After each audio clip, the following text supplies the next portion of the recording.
6 ತಿಂಗಳಿಂದ ಹೆಚ್ಚಿಗೆ ಬಂದಿತ್ತು ಆ ಒಂದು ಸಂದರ್ಭ ರಾಷ್ಟ್ರೀಯ ಭದ್ರತಾ ಕಾಯ್ದೆ ಅಡಿಯಲ್ಲೇ. ಹೀಗಾಗಿ ಈ ಬಂಧನ ಮಾಡಿದ ಮಾತ್ರ ರಾಷ್ಟ್ರೀಯ ಭದ್ರತೆ ನೆಲಗಟ್ಟಲೆ ಆರೋಪ ಮಾಡಿದ್ರಿಂದಾಗಿ ಅವುಗಳನ್ನು ಇವತ್ತು ಪ್ರೂವ್ ಮಾಡಬೇಕಾಗಿತ್ತು ಕೋರ್ಟ್ ಮುಂದೆ. ಅದು ಮಾಡುವ ಒಂದು ಸಂದರ್ಭದಲ್ಲೇ ಸುಪ್ರೀಂ ಕೋರ್ಟ್ ಏನು ಡಿಸಿಷನ್ ಕೊಡಬೇಕು ಅನ್ನೋ ಸಂದರ್ಭದಲ್ಲೇ ಸೆಂಟ್ರಲ್ ಗೌರ್ಮೆಂಟ್ ಕೇಂದ್ರ ಸರ್ಕಾರ ಇವ್ರನ್ನ ಬಿಡುಗಡೆ ಮಾಡ್ತದೆ. ಯಾಕೆ ಅನ್ನೋದು ಇವತ್ತಿಗೂ ಚಿದಂಬರ ಅಂತ.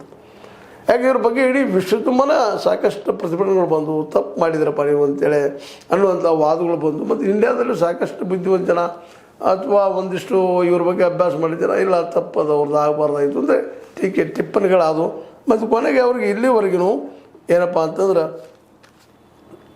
ಪ್ರೂವ್ ಮಾಡಲಿಕ್ಕೆ ನಮ್ಮ ಕೇಂದ್ರ ಸರ್ಕಾರಕ್ಕೆ ಹೌದಪ್ಪ ಇವ್ರು ದೇಶ ವಿರೋಧಿ ಕೆಲಸ ಮಾಡಿದಾರು ಅನ್ನೋದು ಪ್ರೂವ್ ಮಾಡೋಕ್ಕೆ ಆಗಿಲ್ಲ. ಮತ್ತು ದುಡ್ಡಿನ ವ್ಯವಹಾರ ಈಗ ನಾವು ಇಡಿ ಅಂತ ಗೊತ್ತದ ನಿಮ್ಗೆ, ಯಾರೂ ಬೇಡ ಅಂತ ಸಡನ್ನಾಗಿ ಅವ್ರ ಮೇಲೆ ಕೇಸ್ ಹಾಕಿ, ಅದು ಮುಖ್ಯವಾಗಿ ಇಲ್ಲ ಹವಾಲಾ ಕೇಸು ಮತ್ತೇನು ಮಾಡಿ ಮನಿ ಲಾಂಡ್ರಿಂಗ್ ಕೇಸ್ ಹಾಕಿ ಸರಳವಾಗಿ ವಿಚಾರಣೆ ಮಾಡೋದು ಒಳಗೆ ಹೋಗುವಂಥ ಕೆಲಸ ನಾವು ನೋಡ್ತಾ ಇದ್ದೀವಿ. ಅನೇಕ ರಾಜಕಾರಣಿಗಳನ್ನ ನಾವು ನೋಡಿದ್ದೀವಿ, ಒಳ್ಳೆ ಸೋಷಲಿಸ್ಟರು ಅಥವಾ ಹೋರಾಟಗಾರರು ನೋಡಿದ್ದೀವಿ. ಯಾವುದೋ ಕೇಸದಲ್ಲಿ ಹಾಕಿಬಿಡೋದು, UAP ಅದಲ್ಲಿ ಹಾಕಿರ್ಬೋದು, ಇದೊಂದಾಗಿರ್ಬೋದು, ಹಾಗೆ ಒಳಗಿಟ್ಟು ಬಿಡುವಂಥದ್ದು.